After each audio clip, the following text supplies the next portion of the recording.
Por exemplo, Samuel.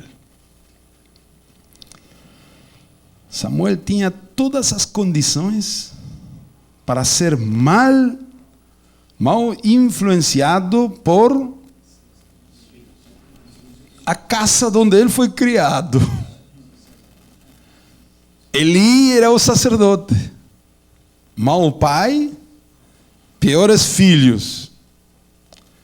E esse é o ambiente que Samuel foi criado. Vendo aqueles moços jovens perto dele, com malíssimos exemplos.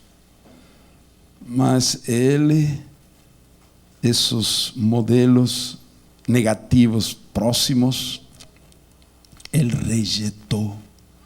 Porque existe um fator que se chama responsabilidade pessoal. Você pode abrir aquela influência ou fechar. E Samuel fechou. Os filhos de Samuel não seguiram o bom exemplo de seu pai. Samuel foi um homem de Deus, mas seus filhos não. Veio outra vez. Judas Iscariote, que exemplo mais maravilhoso teve, que mestre, que discipulador. Jesus e os 11 companheiros, principalmente Jesus, mas não tomou aquilo em sua vida. Haver outros modelos bíblicos. Aqui decimos, escreva outros exemplos bíblicos de modelos próximos, bons e maus, que podem influir, mas não determinam o caráter de um indivíduo.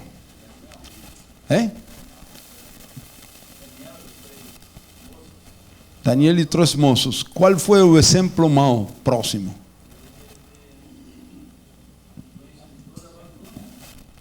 Bom, isso vamos a ver no próximo ponto. Daniel e seus outros.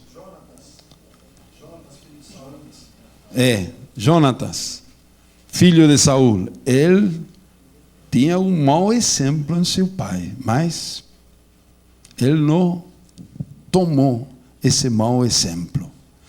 Vocês, quando não chama a atenção de você quando leem os reis de Israel? Tem muitos aí, e diz aí, e seguiu nos maus caminhos de seu pai. Seguiu. Mas outro disse, e não seguiu nos maus caminhos de seu pai. Então, fator de responsabilidade. Quem decidiu? Meu pai é o modelo para mim. O meu pai é um mau modelo para mim. Então tem você na história dos reis que de bons reis, bons pais, maus filhos, de bons pais, bons filhos, maus pais, maus filhos, maus pais, bons filhos. Então tem muito disso na história dos reis, o qual está mostrando outra vez que aunque muito forte a influência dos pais, os modelos próximos, mas não é determinante. Há algo que Deus colocou em cada indivíduo que determina resistir ao mau exemplo ou abrir-se ao mau exemplo. Um dia eu estava indo para outra cidade com um irmão e ele me perguntou, minha filha não é crente, pode ir no carro com nós? Pode, lógico. Fomos andando 150 quilômetros para outra cidade de Buenos Aires. Assim, no carro, conversamos. Eu tinha um ouvinte cativo em meu carro para pregar, mostrar o amor do Senhor. E aí fomos conversando com esta jovem mulher casada.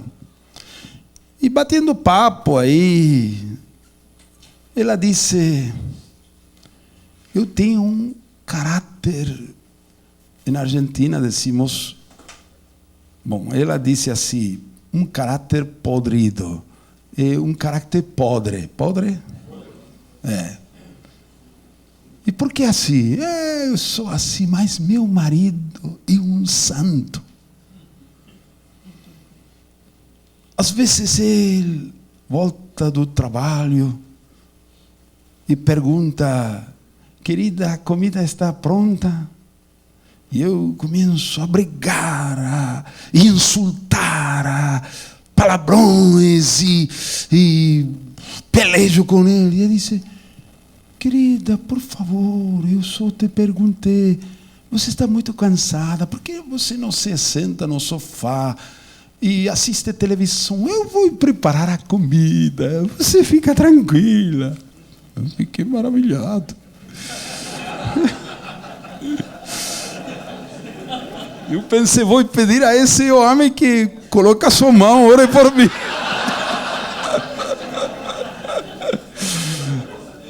Esse outro dia disse, meu marido tem que sair para trabalhar. Disse, querida, aquela camisa azul está pronta? Ai, eu começo a gritar, a palavrões. E o outro dia eu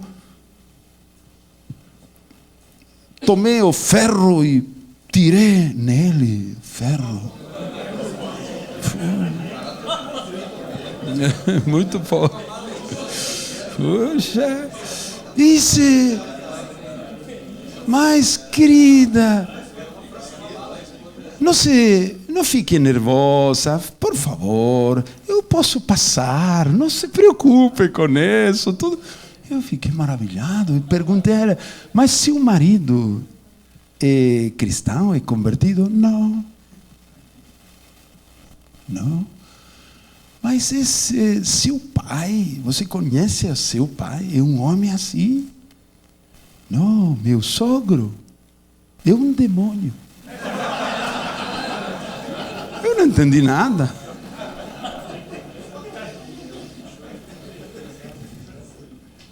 Disse, meu sogro é alcoólatra,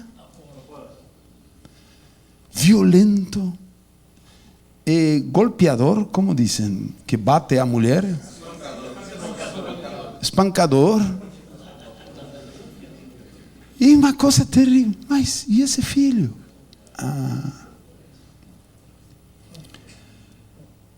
Eu percebi, ele decidiu, quando eu me casar, nunca serei como meu pai.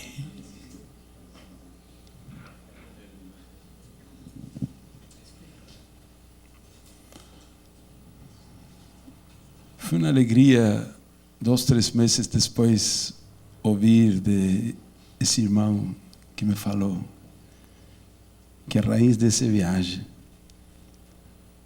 essa mulher jovem ficou tão impressionada por o amor com que eu tratei a ela, mandei cumprimento e parabéns para seu marido.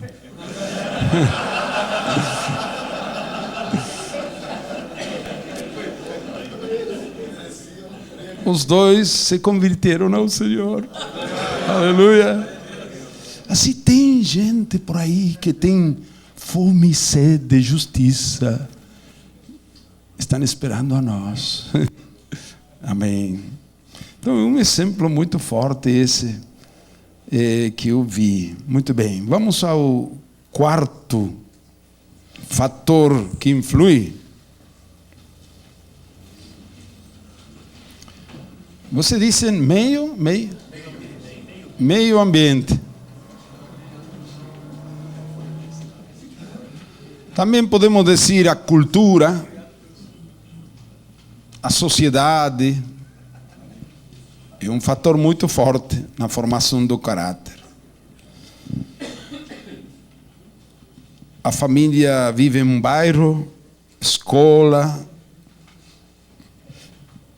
local de trabalho, cidade, raça, sociedade, mundo, a época, são fatores muito influentes e que têm uma influência muito grande, mas não determina. Exemplos bíblicos, outra vez.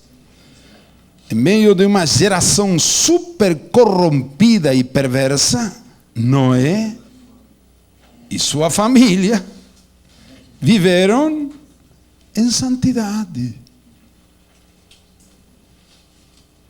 É difícil, não? Quando todo mundo mente, você parar e dizer, eu não mentirei. Quando todos são corruptos, você afirmar e dizer, eu não vou ser corrupto, vou ser íntegro. A influência do meio ambiente é muito forte. Você pode acrescentar 3 exemplos bíblicos, como Noé? Aí, você falou sobre Daniel, vê? Daniel, mas eles foram homens santos, apesar do ambiente. E outro? Ló. Outro exemplo? José. Meio ambiente, cultura, sociedade. Moisés. E aí, tem muitos exemplos bíblicos. Fator número 5.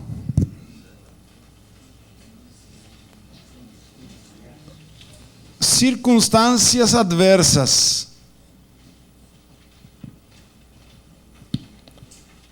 Provas, injustiças, sofrimentos, dificuldades seríssimas. Não nos obrigam a volver-nos mãos ou amargurados, como diz? Amargurados. Vocês estão aprendendo espanhol e eu estou aprendendo português. É uma boa troca. As circunstâncias difíceis podem ser excelentes oportunidades para crescer e ter um caráter bem formado. A mesma circunstância negativa, alguns destrói e a outros edifica. Como isso? Depende da atitude. Depende de cada um.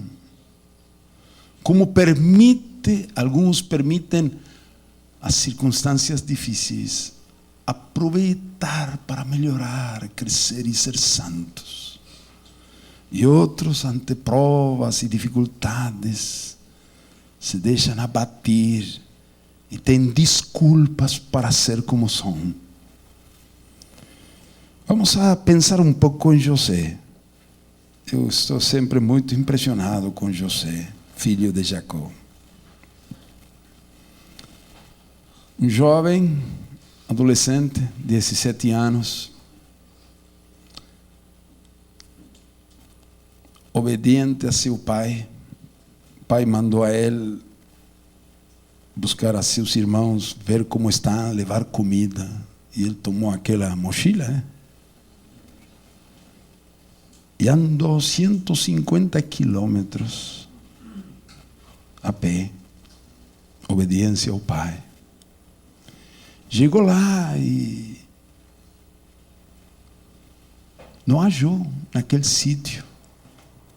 Buscou e buscou. E um homem veio a ele e disse: o que acontece? O que você está buscando? Meus irmãos são assim, são 11, são pastores. Você viu? Passei, eu vi uns.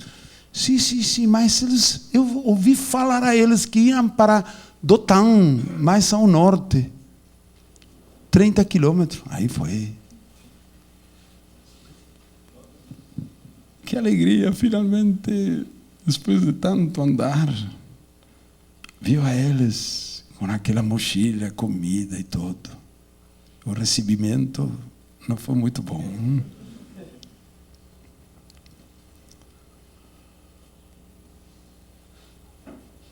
Planejaram matar, colocaram no poço, finalmente venderam aos ismaelitas. Foi como mercadoria para Egito. Tinha todas as condições adversas para ele tornar-se um ressentido, amargurado, contra Deus, contra seus irmãos, estar cheio de ódio, contra a sorte de sua vida. Mas não. Ele decidiu outra coisa. A Bíblia coloca uma frase vez tras vez. Jeová estava com ele. Ele procurou ver na mão soberana de Deus em tudo isso e não se amargurou, não se revoltou. Longe da família, Potifar lá comprou a ele como escravo, levou para sua casa. Começou fazendo trabalhos muito simples para os escravos da última categoria, mas pronto, Potifar viu as condições deste e progrediu. Uma superação, um ascenso extraordinário, chegou a ocupar o principal na fazenda de Potifar. José. Você conhece bem a história. Estando aí, a mulher de Potifar se enamorou dele. Venha deitar-te comigo. Ele disse: não, eu não posso fazer isso. E disse a Bíblia que cada dia insistia ele. Discipulador não há. Nem junta, nem ligamento, nem pastor, nem congregação, nem pai. Quem vai saber?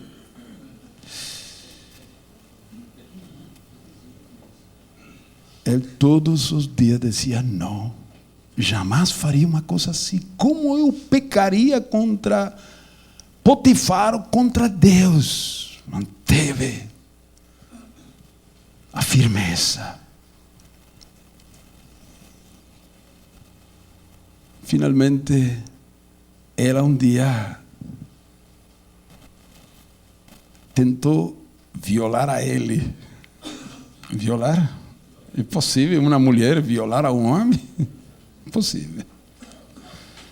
E pegou da roupa dele e ele soltou aquela roupa e fugiu. Eu coloquei minha Bíblia. Bravo, José. Muito bem, é isso aí.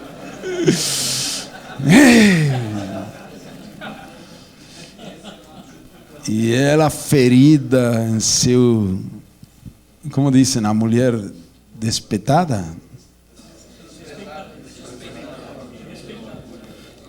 Vocês são tão santos que nem esse termo conhecem.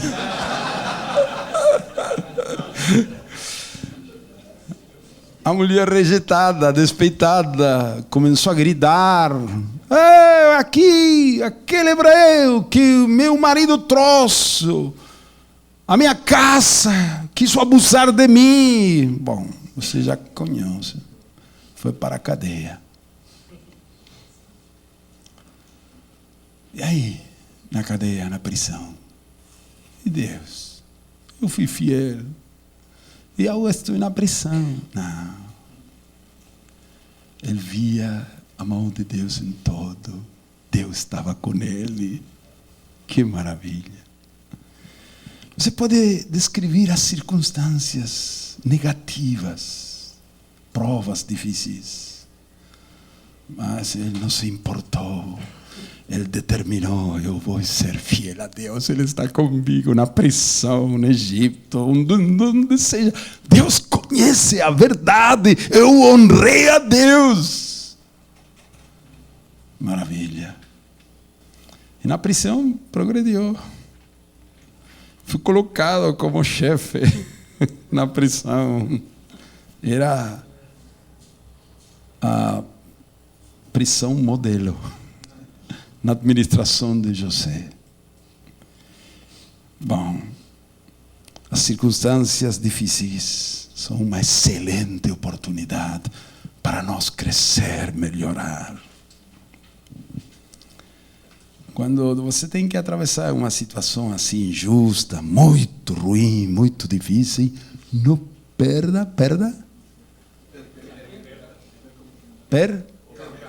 perca a oportunidade, porque não são muitas na vida que tem uma oportunidade assim tão ruim. Aproveite ao máximo.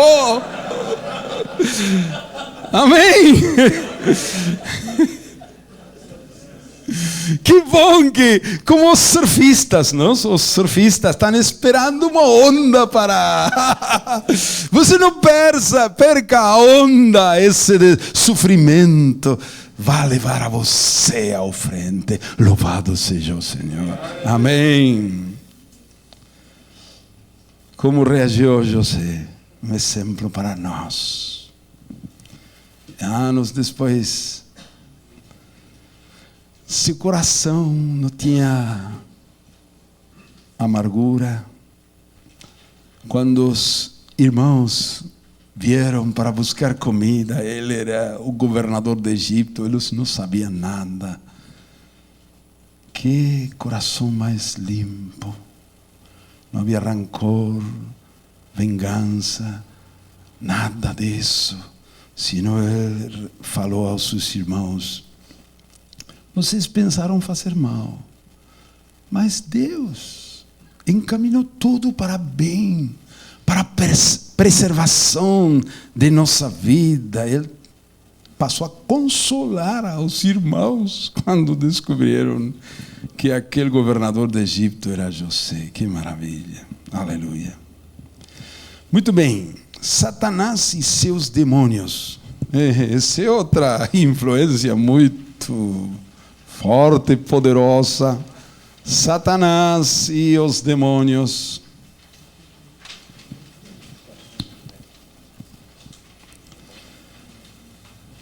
Nós não podemos negar a realidade da presença de principados, potestades, hostes malignas. Pero maior é aquele que está em nós que aquele que está no mundo. Amém? Ananias e Safira, lembra esse exemplo? Atos 5.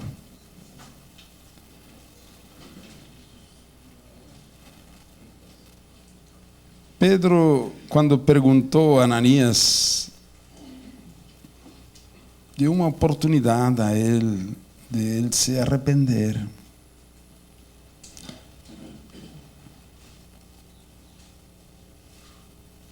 Certo homem chamado Ananias, com Safira, sua mulher, vendeu uma propriedade e reteve parte do preço, sabendo sua mulher, mas levou o resto e o depositou aos pés dos apóstolos.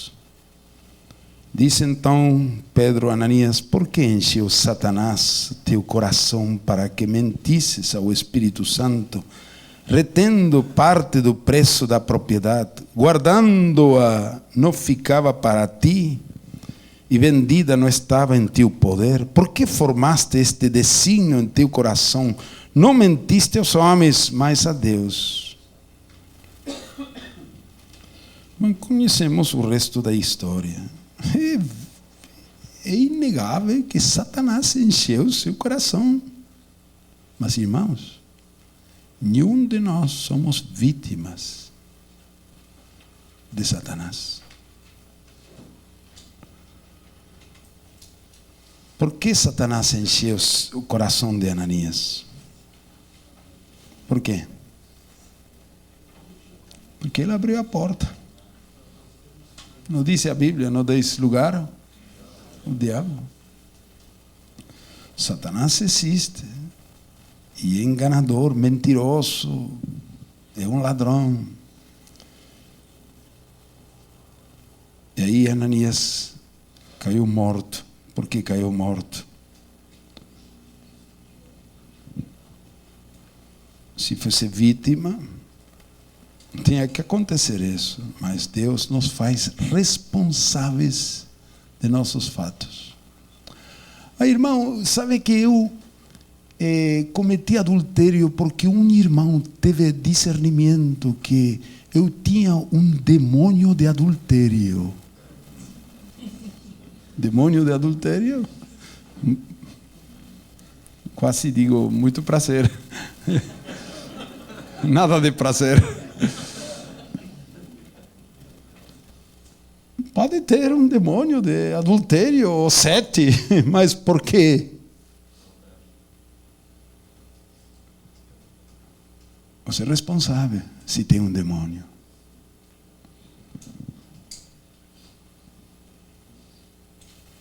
Abriu a porta. Então, não é uma desculpa. Aqueles que fazem loucuras, estando como Ananias e Safira, depois a mulher também, aconteceu o mesmo. Passando um espaço de quase 3 horas, entrou também sua mulher, não sabendo o que havia acontecido. Perguntou-lhe Pedro, disse-me, vendeste portanto aquela propriedade? Respondeu ela, sim, portanto.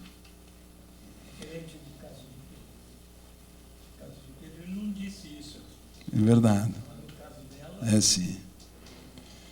Então Pedro lhe disse, por que é que entre vós concordaste para tentar o Espírito do Senhor? E aí ela também caiu. Deus nos responsabiliza. Demônios, Satanás existe. Mas nenhum é vítima destas circunstâncias. Somos responsáveis se abrimos a porta. É verdade que o único que pode medir a intensidade, o nível de responsabilidade é o Senhor. Nós não podemos julgar, a menos que seja como aqui Pedro, que teve revelação, não, nesta situação. Outro fato também, Simão o mago, também Pedro nesta ocasião, disse, por que Satanás encheu tu coração? Não, disse no versículo, 8, 17 a 24.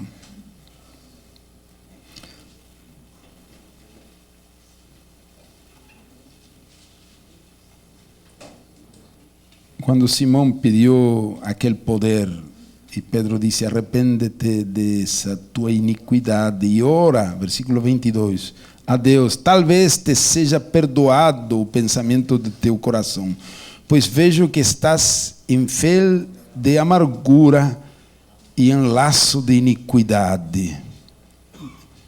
Em nossa Bíblia, em nossa versão diz em laço do diabo. Então, também, aí, o chamado de Pedro é arrepender-se a Simão. Irmãos, nós somos responsáveis perante de Deus. Depois aqui eu acrescentei alguns outros fatores que vamos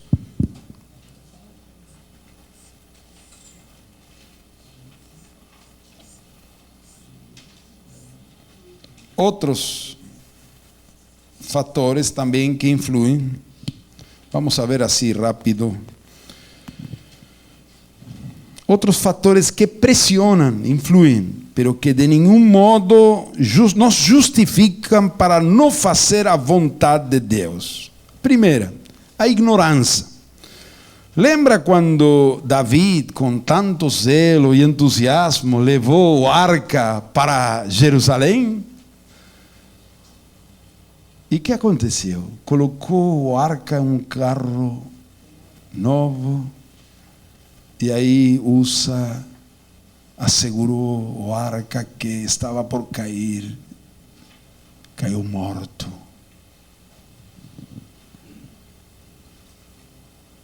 boas intenções, bons desejos não são suficientes. Davi foi abalado, turbado, e fez uma pergunta. Tinha que fazer essa pergunta antes. Então, como tenho que levar o arca? Começou a estudar a palavra.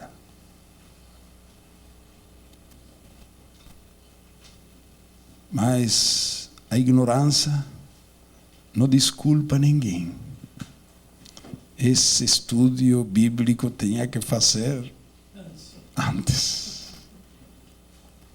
Agora, 3 meses depois, agora como Deus manda, levou o arca, dançando, pulando. A ignorância não nos exime de nossa responsabilidade. A negligência, você disse negligência? Sim. Os sacerdotes, filhos de Arão, Nadab e Abiú, entraram com fogo estranho ao santuário. O que aconteceu com eles? Morreram. Os dois morreram. Foram negligentes. Não fizeram a vontade do Senhor. As instruções dadas por Deus a Moisés foram muito específicas e eles foram negligentes. Daí para frente, Deus disse que os sacerdotes não têm que beber vinho. Por isso muitos pensam que eles tomaram muito e aí foram negligentes. Não há desculpa. Temos que estar sempre com lucidez, com discernimento, com diligência. Outro exemplo forte é o exemplo de Moisés. Moisés, em Números 20, vamos lá, Números 20.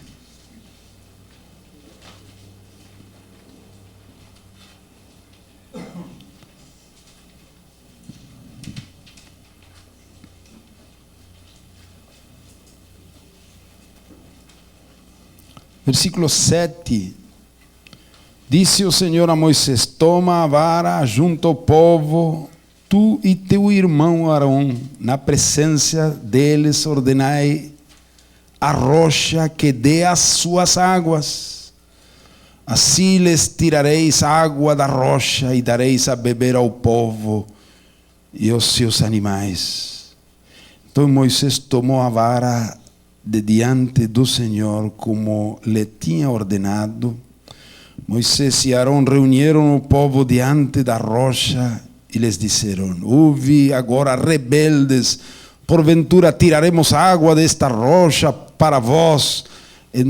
Então Moisés levantou a mão e feriu a rocha 2 vezes com a sua vara, e a água chorou abundantemente, e a congregação e seus animais beberam.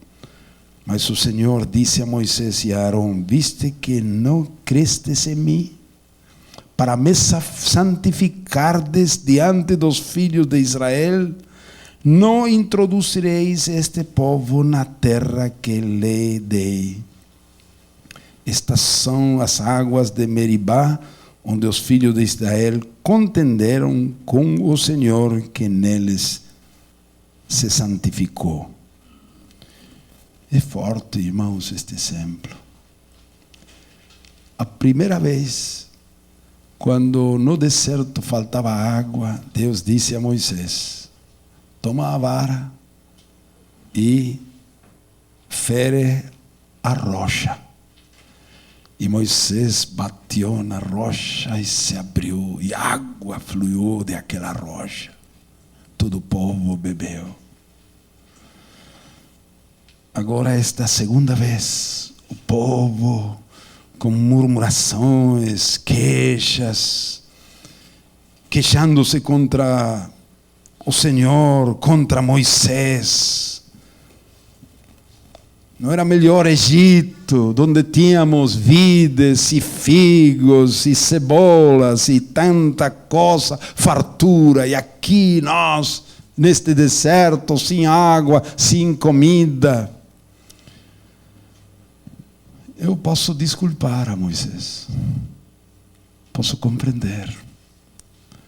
Ter o peso dos milhões de pessoas no deserto, rebeldes, incrédulos, vez tras vez, todos aquele tempo, aqueles meses.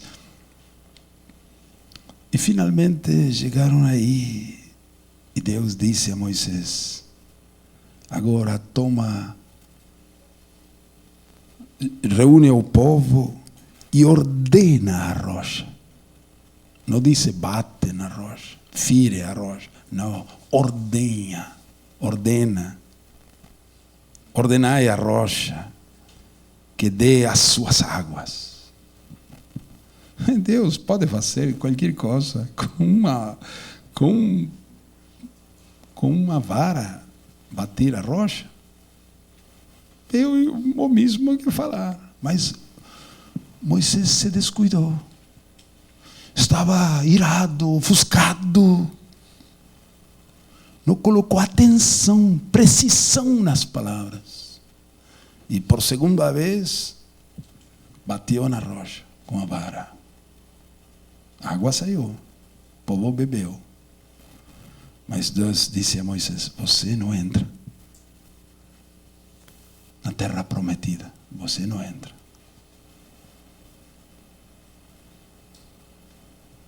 Este Deus é sério, hein? Mas imagina todo o sofrimento, tantos anos de Moisés no deserto. O desejo de seu coração, finalmente, Deus disse: você não entra. Um erro. Não me santificaste perante do povo. Eu te disse, fala, ordena, e você feriu. E que com isso? É tão grave. Quebrou uma señal. A rocha é Cristo, ferido uma só vez na consumação dos séculos. Estragou uma señal. E no sentido prático, temos que prestar muita atenção ao que Deus fala. Não há desculpa. E Moisés não entrou. Ele ficou assim, em Deuteronômio capítulo 1, disse, insistindo: oh Deus, você sabe. Deus disse a Moisés: basta, não me fale mais deste assunto.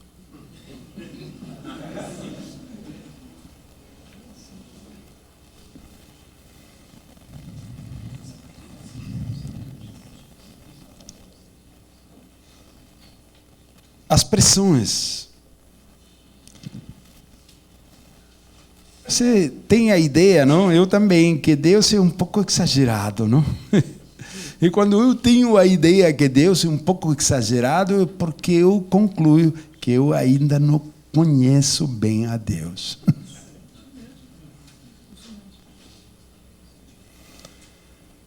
Lembra Saul? Samuel disse a ele: não inicia a guerra. Guerra. Estou misturando com italiano. Italiano é guerra. Bom, e eu vou fazer o sacrifício e depois você pode iniciar a guerra, mas não inicie a guerra antes de eu estar lá para fazer o sacrifício.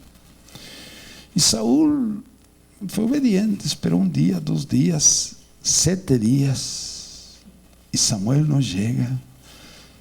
o exército dele está tremendo, está desertando muitos soldados, e ele impaciente, incompreensível, e Samuel não chega, Samuel não está bom.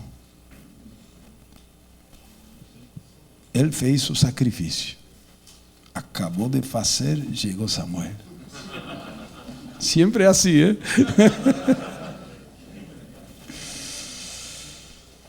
Temos que esperar até o fim. A paciência tem que ser perfeita. Não esperou para Samuel. E o profeta que diz: hoje Deus confirmaria seu teu reino, mas fizeste isto loucamente. O reino será tirado de ti e entregado a outro. Nada justifica. No ponto 5 temos aí o acoso sexual. Assédio sexual. Já falamos sobre isto. O exemplo de José com a esposa de Potifar. Agora eu pergunto, que justificativos psicológicos poderia ter José se pecasse? Você não desculparia, José? Poderia dizer, bom, eu resisti. Um dia, 2 dias, todos os dias, mas finalmente ela me assegurou. Eu sou um homem, não, uma mulher me assegurou. Eu não sou de plástico tampouco. Não. Então, você me tem que compreender, não seja duro comigo. Eu podia... Sim, jovem. Podia ter a desculpa, estou longe da família, a solidão. Eu precisava alguém me abraçar um pouco. Tinha falta de minha mãe. Aí... As desculpas são muitas. Mas não. É? Foi só uma vez. Não. Ele foi fiel a Deus. Aleluia. A obediência devida. Não sei, esta é uma expressão usada em Argentina com motivo dos militares, porque aí foi promulgada uma lei chamada a lei da obediência devida. Significa que naquele período militar os mandos médios que mataram a muitos guerrilheiros, eles obedeceram as suas autoridades, os mandos altos do exército. Então, por essa lei de obediência devida, os mandos médios não foram à cadeia, só foram os principais. Depois veio Menem e liberou a todos. Oba, oba. Então, obediência devida. Não sei como seria. Devida. Com V curta. Muito bem. Os 3 companheiros de Daniel não se submeteram à ordem do rei em adorar a estátua de ouro, quando o rei deu uma ordem que quando aquela orquestra tocasse, todo mundo tem que dobrar e adorar aquela estátua de ouro. Só pena de ser lançado ao forno de fogo. Se você estivesse lá, entre aquela multidão, e a orquestra começa a soar, você que faria? 3 jovens ficaram em pé naquela multidão. Você, o que faríamos? Eu poderia fazer um jeitinho aí, dizendo, Senhor, você sabe que eu te adoro a ti, sou prostrado perante de ti.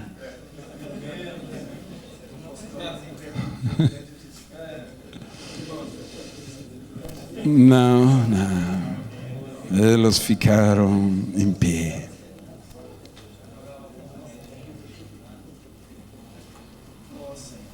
Amém? Que outros exemplos bíblicos nos lembram que não se someteram à autoridade quando esta autoridade se põe a Deus?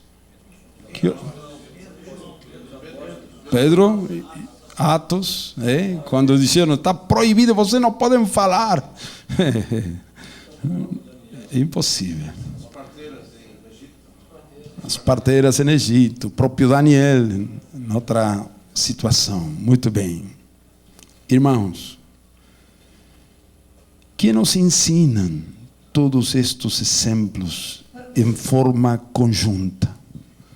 Tudo isto que nós vimos, herança genética, criação, modelos próximos, meio ambiente, circunstâncias adversas, Satanás e demônios e outras pressões que vimos aí, que nos ensinam tudo isto em conjunto.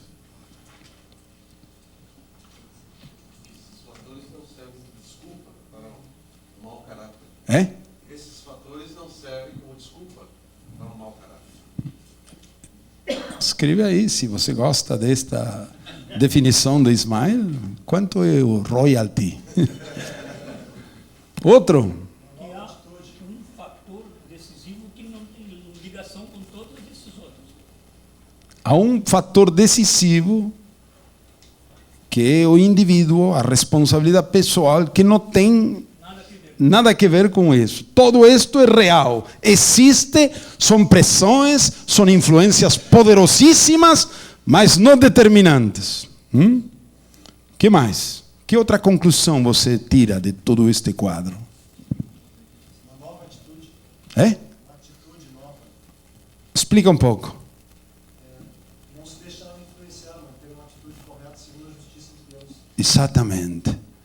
Ter uma atitude nova, Isso é importante que você saia daqui com uma nova firmeza e acabando com toda classe de desculpas em tua vida, por conduta, por caráter, por decisões. Eu vou ser fiel a Deus, porque Deus é poderoso e Ele está conosco. Amém? Alguém mais quer acrescentar algo antes de encerrar?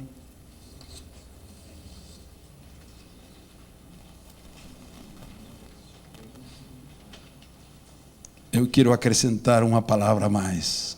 Aleluia! Deus é justo. Nós não somos vítimas das circunstâncias, das heranças, das maus exemplos, meio ambiente. Deus nos fez a sua imagem e semelhança.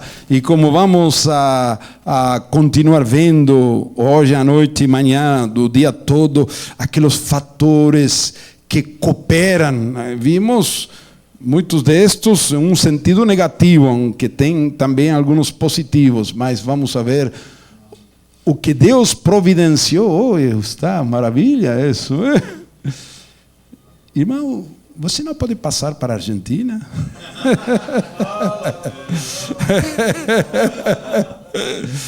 Muito bem. Não se deixe influenciar, irmão. O fator determinante é tua responsabilidade personal. Não aceite minhas palavras. A pressão de amor. Louvado seja o Senhor. Aleluia. Amém. Amém. Alguém tem algum cântico que seria apropriado cantar agora? O nosso músico, o Daniel, ou qualquer um de nós.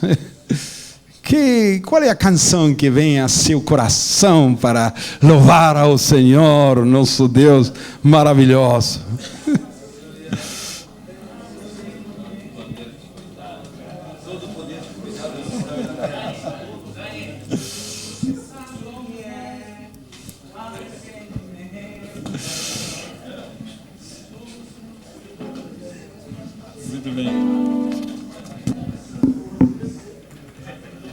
Todo o poder te foi dado no céu e na terra.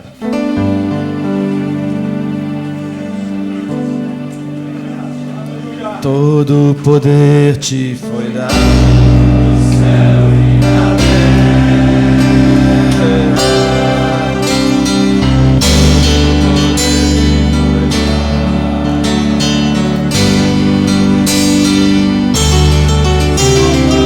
Deus, o Pai, te exaltou sobre todas as coisas. Deus, o Pai, te exaltou.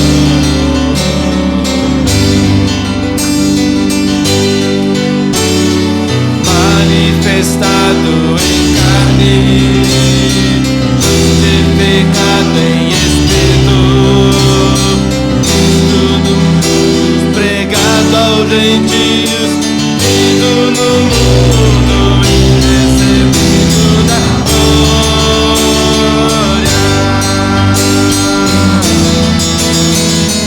Levantai a porta das nossas cabeças, levantai-vos, ó entradas eternas, e entrará o Rei da Glória. Quem é esse Rei da Glória? O Senhor dos poderoso, o Senhor poderoso na guerra.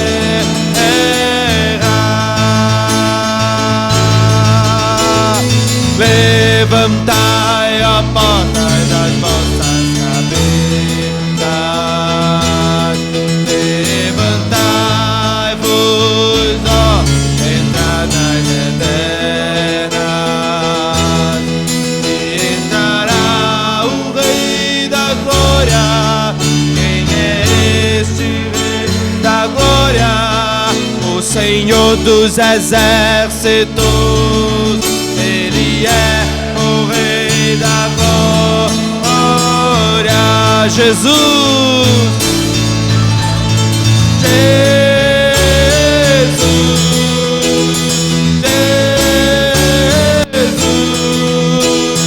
Ele é o Rei, Ele é o Rei, Ele é o Rei da Glória. Jesus, Tu és o Rei.